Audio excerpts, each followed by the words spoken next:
Assalamualaikum warahmatullahi wabarakatuh. Baiklah, Bapak dan teman-teman sekalian, di sini saya bersama Bu Desyanita sebagai mantan kepala SMA Batu Sangkar Tanah Datar, yang sekarang Ibu ini menjabat sebagai Ketua Asia Kabupaten Tanah Datar. Baiklah Bu, saya di sini akan menanyakan tentang fenomena pendidikan pada saat sekarang ini. Yang pertama ya Bu, apa aksesibilitas pendidikan sekarang?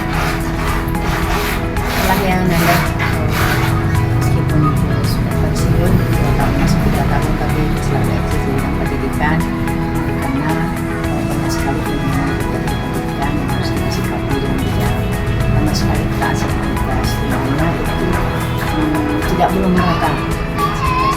Apalagi kalau melihat seluruh Indonesia ya, ada yang tinggal di kota mudah sekali untuk menjangkau tempat dia sekolah, kemudian aktivitasnya mudah. Tapi kalau di daerah-daerah tertentu, daerah terpencil, contohnya saja di daerah kita masih ada kalau SMA pada umumnya semuanya sudah mudah dijangkau. Tapi ada satu waktu SD misalnya masih di daerah terpencil, masih sulit untuk menjangkau, pendidikan masih berjalan kaki, ya itu menentukan juga untuk kualitas pendidikan. Poin yang kedua Bu, itu berupa kualitas pendidikan pada saat sekarang. Kualitas pendidikan kalau menurut amati itu masih bervariasi. Tidak semua pendidikan itu sama bentuknya, sekolah itu dan bagaimana tergantung pada kepala sekolahnya, pada gurunya, pada kitanya dan sarana prasarananya. Jadi kalau itu selalu pengaruh kepada kualitas pendidikannya.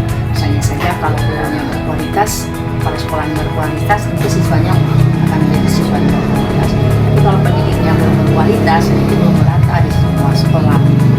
Apalagi kalau di daerah kecil. Tapi kalau di kota-kota, pada sekolah-sekolah tertentu itu sudah ada sekolah yang tingkat prestasinya sangat menonjol sekali, jauh meninggalkan sekolah lain. Terus poin yang ketiga yaitu berupa ketimpangan pendidikan pada saat zaman sekarang. Ketimpangan pendidikan dan sebenarnya banyak aspek yang bisa kita lihat ya. Kalau ketimpangan pendidikannya misalnya dari kualitas gurunya seperti yang tadi, yang dari siswanya, tetapi ada juga dari siswanya sendiri. Kenapa? Masih dibedakan antara siswa yang punya disabilitas, yang punya keterbatasan, dengan siswa yang normal. Kalau dulu memang dipisahkan antara siswa yang punya kebutuhan khusus dengan siswa yang normal, yang biasa, itu dipisahkan sekolahnya. Tapi sekarang tidak lagi. Bagaimana membaur anak-anak yang normal bisa menerima kekurangan temannya. Misalnya saja mereka kurang di fisiknya, tapi IQ-nya bagus sekali, emosionalnya bagus sekali. Tapi hal yang seperti itu setiap sekolah harusnya menyediakan tempat disabilitas itu. Kurikulum pendidikan. Nah, ini yang masalahnya sekarang. Kurikulum pendidikan, karena Ibu jadi kepala sekolah itu mulai dari tahun, jadi guru ya, mulai tahun 1986, dari Ibu jadi kepala sekolah SD pada 96 itu, dari SD menjadi Ibu jadi kepala sekolah SMA dan pindah-pindah di kabupaten dan menjalankan sekolah. Nah, kurikulum yang dilaksanakan juga telah berganti-ganti. Nah, sebenarnya kurikulum itu tujuannya hanya satu. Apa tujuannya? Menjadikan siswa itu beriman, bertakwa, apalagi cerdas, terampil, punya keterampilan, punya kecerdasan, menjadi insan yang kafah, ya, insan yang bisa melaksanakan semua hal kan, dan semua zaman bisa mereka sikapi. Tapi kurikulum kita itu belum sepenuhnya seperti itu. Contoh Merdeka Belajar kemarin, tujuannya bagus sekali supaya merdeka guru-guru, tapi merdekanya bagi guru-guru atau bagi sebagian siswa, bagi orang tua beda artinya, sehingga anak-anak terlalu merdeka dalam segala hal. Nah, apalagi dengan akses sekarang, dengan artinya kemajuan teknologi, sehingga mereka memanfaatkan sebenarnya positif sekali teknologi. Tapi ada manfaat negatifnya ketika tidak pandai menggunakan, tidak akan memiliki. masuk ke poin kelima berupa peningkatan akses teknologi. Oh, dan Bu singgung tadi ya, yang Dan- kata akses teknologi itu sebenarnya bagus sekali untuk siswa maupun anak. Tapi ketika tidak bisa menyikapi penggunaannya, akhirnya berdampak negatif. Misalnya saja kalau guru ngajar daring-daring, apakah siswanya yakin siswa mengikuti? Mungkin saja dia masuk ke dalam, dia tak kerja apa-apa. Itu juga yang lainnya, tugasnya juga seperti itu. Apakah benar-benar tugas seperti yang sekarang Puji melakukan dengan ibu, atau tugas orang lain aja dia cangkok. Nah, itu dengan demikian bisa dampak positif dan bisa dampak negatif. Bagaimana menyikapi oleh guru dan siswa dalam hal pengujian teknologi tersebut.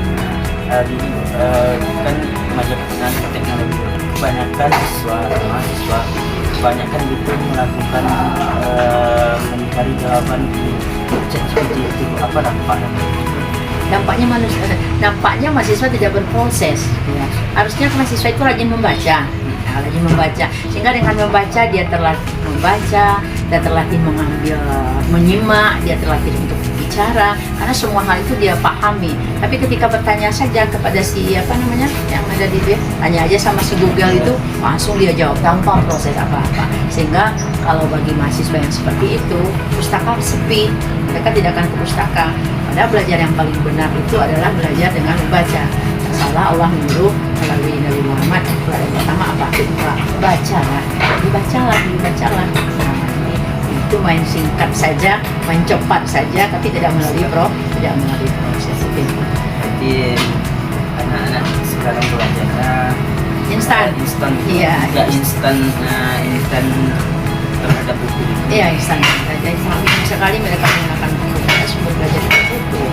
Terus Bu, pertanyaan terakhir ya berupa pendidikan yang inklusif. Nah, ya, seperti tadi bilang revolusi pendidikan inklusif itu bagaimana pendidikan yang memihak kepada anak yang keterbatasan khusus, disabilitas.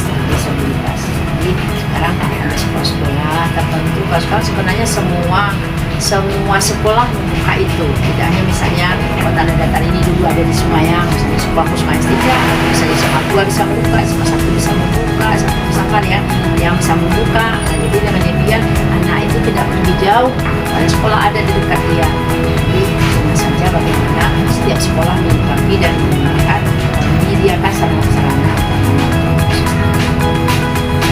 Terima kasih Bapak atas saya wawancara mengenai pendidikan bagi saya.